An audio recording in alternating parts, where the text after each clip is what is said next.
Markram బాబు Aiden Markram, ఎక్కడ దాక్కున్నావు? రా బయటకి. ఇవాళ నిన్ను ఎక్కడ దాక్కున్నా వదిలేదే లేదు. మార్కరం లేడు సూర్య, అయినా నీకు ఇక్కడేం పని? సెంచరీలు హాఫ్ సెంచరీలు కొట్టినా మీ వాళ్ళని పొగుడుకోకుండా ఇక్కడ తగలడ్డావు. మా వాళ్ళు నాతోనే ఉంటారు, వాళ్ళని ఎప్పుడైనా పొగడచ్చు. ముందు పగోళ్ళకు పంచులు వేయాలి. పిలువు మీ కెప్టెన్ని. మా వాడు రూమ్లోకి వెళ్ళి గంట అవుతుంది, ఎంత పిలిచినా బయటకు రావట్లేదు. నేను వస్తానని భయపడి దాక్కున్నాడు పాపం. అయినా అసలు దాక్కోవాల్సింది నువ్వు కదా కోయడ్జీ. మా వాళ్ళు జాలి దయ కనికరం లేకుండా ఊచకోత కోసింది నీ బొలిగినే కదా. మార్కరం దాక్కున్న రూమ్లోకి ముందు నేను వెళ్దాం అనుకున్నా, ఈలోపు మార్కరం వెళ్ళి డోర్ వేసుకున్నాడు. నేనేమో నీకు దొరికిపోయి తిట్టించుకుంటున్నాను. హే మార్కరం, SRH కు నెక్స్ట్ సీజన్ నిన్నే కెప్టెన్ చేస్తారట. ఏంటి సూర్య, నిజమా? ఎవరు చెప్పారు? కాఫే కాల్ చేసిందా? అబ్బా, IPL పేరు చెప్పగానే ఫిష్ వాసన తగిలిన పిల్లిలాగా భలే దూసుకొచ్చావే. అసలు నువ్వు ఈసారి SRH టీంలోనే లేవు. ఫస్ట్ నిన్ను కొనుక్కోవాలి కదా. అంటే కెప్టెన్ అనేసరికి కాస్త కకృతి పడ్డాను. నువ్వు బయటకు రావాలని ఊరికే చెప్పాలే. ఒక T20 ఓడిపోగానే ఒక్కొక్కడు ఏమి ఎగిరారు.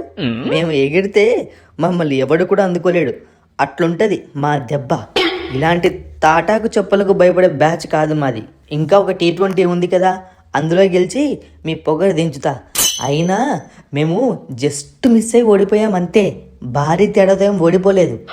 ముందు మీ బౌలర్లను నార్మల్ స్టేజ్కు తీసుకురా. పాపం మ్యాచ్ అయిపోయినా ఇంకా బౌండరీ వద్ద ఫీల్డింగ్ చేస్తున్నారట. పెద్ద మీ హార్దిక్ పాండ్యా ఏదో పెద్ద తక్కువ రన్స్ ఇచ్చినట్టు బిల్డప్ ఇవ్వకమ్మా. ఈసారి మీ వరుణ్ చక్రవర్తిని కూడా పిచ్చగా కొట్టేశారు మా వాళ్ళు, తెలుసా? హలో మార్కరం, నేను ఇచ్చింది ఓవర్కి 12.5. మీ వాడు కోయడ్జీ 17. రికార్డు బ్రేక్ చేయాలనుకున్నాడా ఏంటి? అవును, కరెక్ట్గా చెప్పావు హార్దిక్ అన్న. నన్ను అంటున్నాడు 2 మ్యాచ్ల్లో మీకు చుక్కలు చూపించా. నిన్న మ్యాచ్లో కూడా రన్స్ ఇచ్చా, 2 వికెట్లు తీసా. కానీ మీ వాళ్ళు తేలిపోయారు మా ముందు. తేలిపోయారు కాబట్టే ఇన్ని మాటలు పడాల్సి వస్తుంది, లేకుంటే మీతో పడాల్సిన అవసరం నాకెందుకుంటుంది? అన్నా సూర్య అన్న, ఎట్లుంది నా సెంచరీ?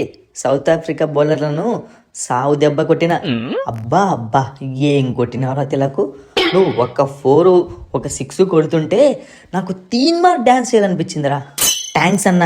ఈ దెబ్బతో IPLలో నా ప్రైజు ఒక 2 కోట్లు పెరిగినట్టేనా? రే బాబు, IPLలో నువ్వు ఆల్రెడీ రిటర్న్ అయ్యావు కదరా, మళ్ళీ రేట్ ఎందుకు పెరుగుతుంది? ఉన్న రేట్ అలానే ఉంటుంది. ఓ మర్చిపోయానన్నా రిటెన్షన్ గురించి. నన్ను కూడా ఆక్షన్లో వదిలేశారనుకున్నాను. అలా అయితే నార్మల్గా ఆడేవాని కదా. నువ్వేంట్రా, అంటే ఇండియా కోసం ఆడలేదా, IPL కోసం ఆడావా? అంటే ఒకే దెబ్బకు 2 పెట్టాలని ఏదో అలా ఫ్లోలో వెళ్ళిపోయాన్నా. 50 కొట్టి వేస్ట్ అయిపోయింది. ఈ తిలక్ సెంచరీ కొట్టి నా 50ని ఎవడు పట్టించుకోవడం లేదు. అలా ఫీల్ అవ్వద్దు అభిషేక్. నీ హాఫ్ సెంచరీ, వాడి సెంచరీ అన్నీ కలిస్తేనే కదా మనం 200+ దాటేసింది. అది కరెక్టే, కానీ నాకు సాటిస్ఫాక్షన్ లేదు. 4th T20లో ఎలాగైనా నేను సెంచరీ చేయాల్సిందే. ఏంటి సూర్య, నువ్వు నా గురించే మాట్లాడుతున్నావు కదా? నాకు అర్థమైంది. అసలు నీ పేరే తెలియదు కదా, నీ గురించి నేను ఎక్కడ మాట్లాడాను? ఒక 50 ఒక 100 కలిపితేనే 200 అంటే నా ప్లస్ 0 ఉన్నట్టే కదా. నేను డక్అవుట్ చేశానని చెప్పి చెప్తున్నావు కదా. అసలు దాని గురించి మాట్లాడాలనుకోలేదు. నువ్వు చెప్పు కొంచెం. బ్యాక్ టు బ్యాక్ 2 సెంచరీలు, బ్యాక్ టు బ్యాక్ 2 డక్కులు. ఏంటి నీ ప్రాబ్లం? నా ప్రాబ్లం ఏమీ లేదు. బ్యాక్ టు బ్యాక్ 2 సెంచరీలు కొట్టాను కదా. ప్రతి మ్యాచ్ కొడితే మనమే గెలుస్తూ ఉంటాం, కిక్ ఉండదు. అవతల వాళ్ళని కూడా అప్పుడప్పుడు గెలవనివ్వాలి. అందుకే అలా ప్లాన్ చేసి అవుట్ అయిపోయా. ఇలాంటి ఉద్దర సోదులు ఏమన్నా ఉంటే బయట ఎవరికైనా చెప్పుకో, నాకు కాదు. ఫస్ట్ గేమ్ ఆడడం మొదలు పెట్టు, చూపిస్తా కదా. 4th T20లో నేనేంటో చూపిస్తా.